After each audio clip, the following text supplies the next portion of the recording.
JBN, we keep you informed. I am Michelle Jones, and in the news, 15-year-old shot 5 times in drive-by attack. A teenager is now in hospital following a drive-by attack in downtown Kingston on Monday afternoon. The police reported that about 2 p.m., the boy was among a group of persons who were gathered at the intersection of Beeston and James Streets in a section of downtown Kingston known as Spoilers. Gunmen in a motor car reportedly drove up and opened fire, hitting the teenager 5 times before making their escape. The teen was rushed to hospital, where it was discovered that he had been hit in the neck as well as other parts of his body. He was attended to by medical staff and was declared to be in serious but stable condition. The community known as Spoilers is bordered by North Street to the north, Wildman Street to the west, East Queen Street to the south, and the South Camp Road to the east. In recent times, there has been a flare-up of gang violence in the overall community, and several violent incidents have occurred. No one else was reportedly injured in Monday afternoon's attack. Woman held with cocaine at Gangster Airport. A 42-year-old data entry clerk has been charged with breaches of the Dangerous Drugs Act after she was reportedly held with cocaine at the Gangster International Airport in Montego Bay, St. James. The police said the accused, identified as Stacey Smith of Montego Bay, was found with approximately 3 pounds of cocaine in her possession after arriving at the airport about 11 a.m. She was to board a JetBlue flight to Fort Lauderdale, Florida. Smith was subsequently arrested and charged with possession of cocaine, dealing in cocaine, and attempting to export cocaine. The illicit drug has an estimated street value of US $68,000, said the police. She is scheduled to appear before the St. James Parish Court on March 29. Investigation continues. Illegal gun seized in Kingston 13. A Smith & Wesson firearm with a magazine containing 10 9mm cartridges was seized during an operation on Crescent Road, Kingston 13 on Sunday. The police report that about 9:30 p.m., cops saw a group of men converge at a premises, and upon their approach, the men ran. A subsequent search of the area led to the seizure of the firearm. No one was arrested in relation to the seizure. Convicted G-City gangster to be sentenced for murder. A high-profile St. James gangster who was recently convicted of murder is to be sentenced in the St. James Circuit Court today. Omar Troy Johnson, 24, of Bucktoe Lane in Salt Spring, is a reputed top-tier member of the G-City gang. He was convicted on Wednesday, March 10, for the shooting death of Sybil Malcolm at her Cornwall Court's home on February 15, 2020. DNA was taken from his bloody clothes, and also forensic swabbing for gunpowder residue was carried out by the Scene of Crime Unit, said St. James Police Commander Superintendent Vernon Ellis. Blood samples and latent prints were taken from the location of the murder. Ellis said that Johnson decided to cooperate and admitted to the gruesome murder which traumatized residents of Cornwall Court. The scientific evidence and the shrewdness of the detectives left him no other choice but to become a proactive cooperator, said Ellis.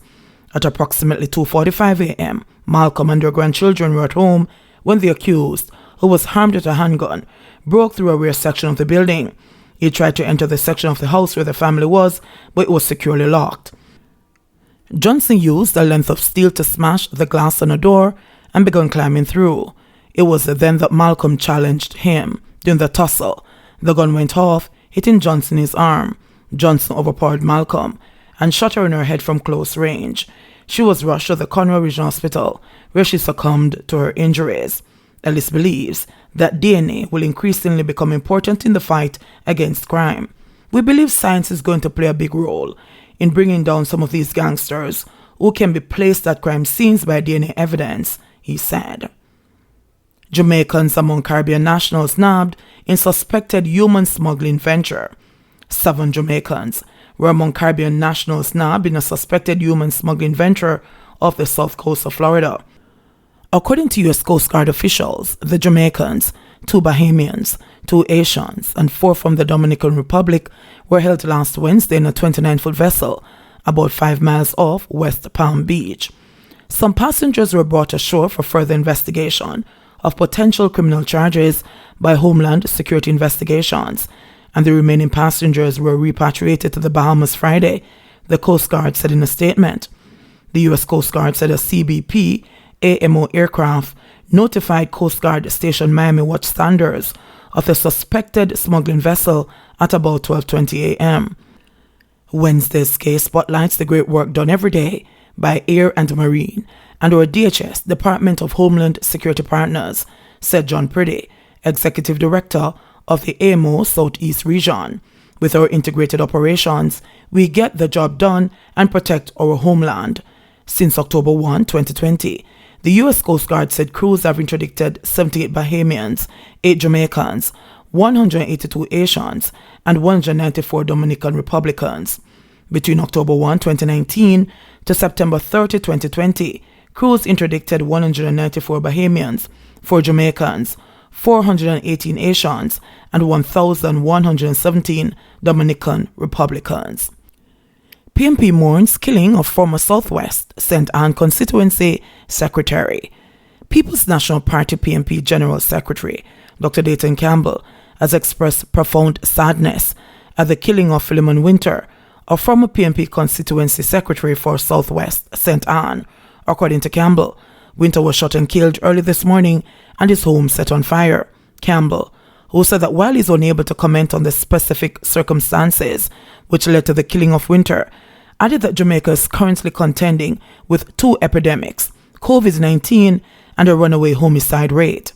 In light of this, the operation is renewing its call for the Andrew Holness administration to take urgent action to control the island's murder rate, he said. The government must take urgent steps to implement a crime management strategy that will give the nation some reprieve from the bloodletting, Campbell insisted. The PNP General Secretary noted that opposition leader Mark Golding, in his budget address, called on the government to take the approach of social investment in underserved communities in order to beef up crime prevention activities and deepen the capacity of the Jamaica Constabulary Force. Campbell said that crime and violence cannot be allowed to continue unabated as the entire nation is at risk. In 2020, Jamaica recorded the highest level of homicides in the entire Western Hemisphere. The country takes no comfort in the Prime Minister's pronouncement last week that we have flattened the murder curve between 2018 and 2021 at a rate that is highest in the hemisphere. We demand an approach that goes beyond states of emergency and zozo, he said. Campbell offered condolences on behalf of the PNP to the family and friends of Winter and also to the extended St. Ann Southwest family.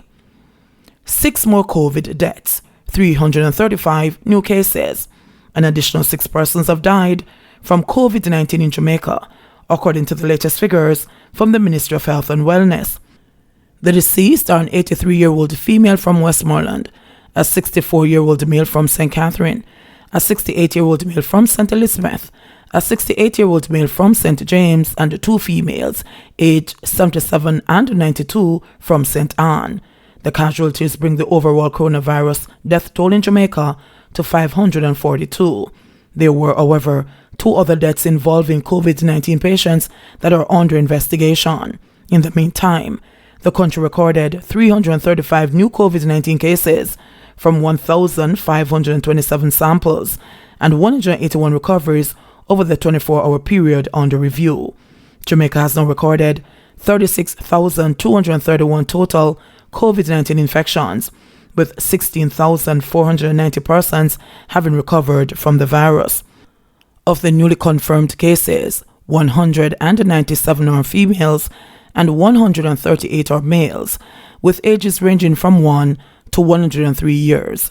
The cases were recorded in Kingston and St. Andrews 79, St. Catherine 54, St. James 39, Clarendon 36, St. Mary 32, St. Ann 31, Westmoreland 24, St. Elizabeth 16, Hanover 10, St. Thomas 5, Manchester 4, Trelawney 3, and Portland 2. There are 72 moderately ill patients and 40 critically ill patients among the 18,947 active cases now under observation in Jamaica. JBN, we keep you informed. Please remember to subscribe, like, share, leave us a comment, and click the notification bell to receive our daily news items.